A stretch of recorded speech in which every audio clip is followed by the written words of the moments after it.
আজকের মজাদার গল্প ভোলার সিঙ্গারা দোকান। আরও একটি নতুন গল্পে আমার চ্যানেলে স্বাগত। ভোলার হাতের সিঙ্গারা সেই তল্লাটে একেবারে বিখ্যাত ছিল। ভোলার সিঙ্গারা করা থেকে নামতে দেরি, ব্যাস সঙ্গে সঙ্গে সমস্ত সিঙ্গারা একেবারে সব শেষ হয়ে যেত।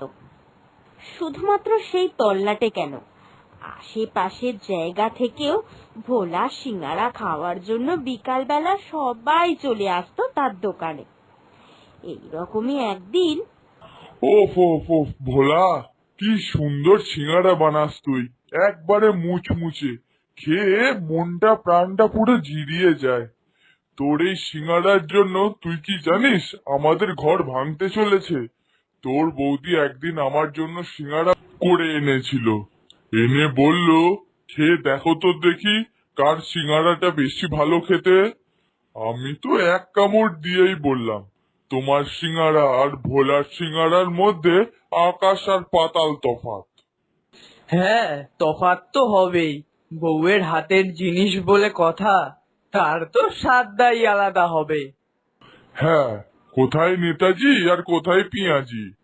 তোর বৌদির বানানো সিঙ্গারা খেয়েই আমি প্রথমেই বললাম, তুমি আগে ভোলার থেকে সিঙ্গারা বানানোটা আগে শিখে আসো, তারপরে সিঙ্গারা বানিয়ে আমাকে খাওয়াতে এসো। ওফ ওফ ওফ ভোলা, তোকে যে আমি কি বলবো, তোর সিঙ্গারার যে স্বাদ, ওফ।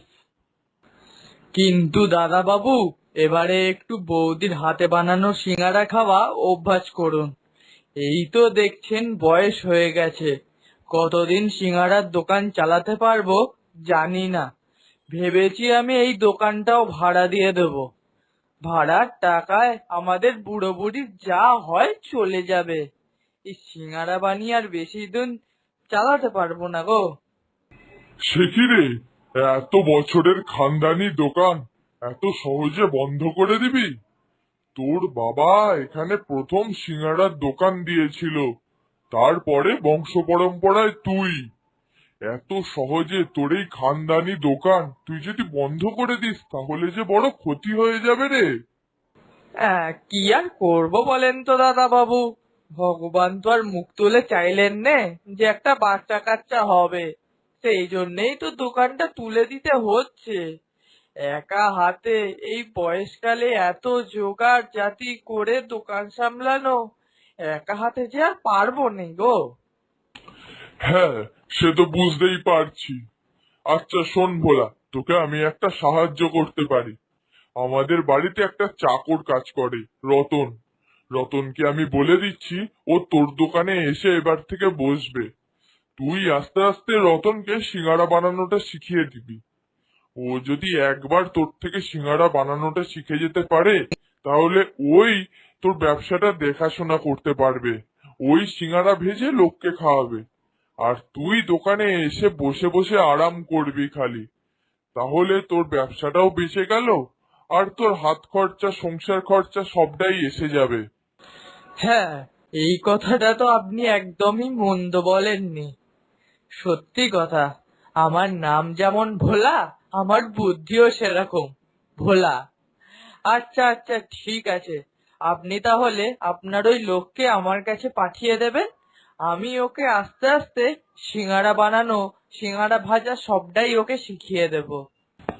এরপর আস্তে আস্তে ভোলার দোকানে সিঙ্গারা ভাজা দেখে দেখে রতনও একেবারে ঠিক সেই রকমই সিঙ্গারা ভাজা শিখে গেল। বেশ কিছুদিন যাওয়ার পর কি হলো, ঘড়িতে তো সময় হয়ে গেছে। ওফ, রতনটা আজকেও এলো না। এতদিন ধরে দোকানটা বন্ধ। ধুর, এই জন্যই কারোর ওপর ভরসা করছিলাম না। উফ, কি যে এখন করি। এরপর ভোলা একদিন গ্রামের হাটে যাচ্ছিল। হাটে যাবার সময়, আরে ভোলা মামা যে, কতদিন তোমাদের এইখানে সিঙ্গারার দোকানটা বন্ধ? তুমি তো একবার বলতে পারো যে পাশের গায়ে তুমি তোমার একটা নতুন স্টল খুলেছো সিঙ্গারা। তোমার হাতের সিঙ্গারা না পেয়ে তো একেবারে প্রাণ ওষ্ঠাগত হয়ে যাচ্ছিল। তারপরে কালকে আমার বান্ধবী বলল যে ভোলা মামার নাকি নতুন স্টল পাশের গ্রামে খুলেছে। আমরা তো ওই গ্রামে গিয়েই সেই সিঙ্গারা খেয়ে এলাম গো। কি, পাশের গ্রামে আমি সিঙ্গারা স্টল দিয়েছি? কোথায়? আমি তো জানি না কিছু।